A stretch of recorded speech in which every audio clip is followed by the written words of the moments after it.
Okay, childhood memories, the other side. Like Simon, I've got very fond memories of sitting around the meal table. The thing that comes to mind for me was making chip sandwiches, which we were forbidden to do.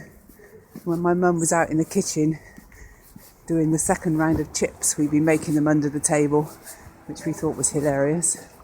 And then we would up the stakes to see who could make the most ridiculous sandwich and get away with it. As far as I remember, my oldest brother won with a baked bean sandwich, which he managed to make and eat under the table.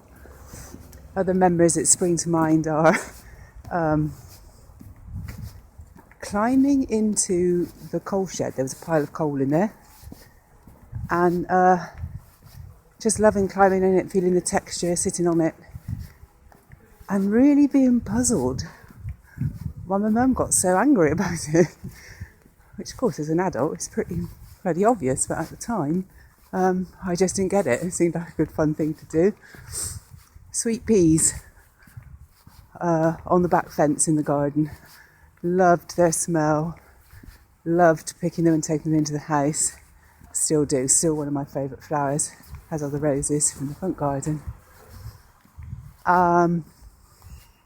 Waiting until my parents went out, going into a cupboard where, for some bizarre reason, there was a white, very thick, sort of Arctic sleeping bag full of feathers, and sitting in it and bouncing from the top of the stairs to the bottom, taking it in turns. Again, a lot of the fun, I think, was because we weren't supposed to do it, so we thought that was hilarious.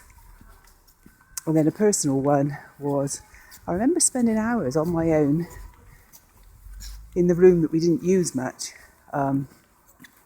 singing to my parents' greatest Gilbert and Sullivan hits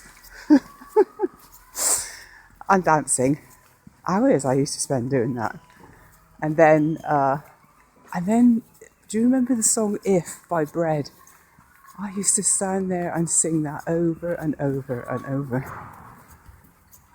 And also nicking we had some Polish friend that visited and left a bottle of 100%, is that possible? Vodka, which of course obviously forbidden to touch. And I remember tasting that once. God, it was awful. So, that's the other side. Lovely, lovely, lovely memories.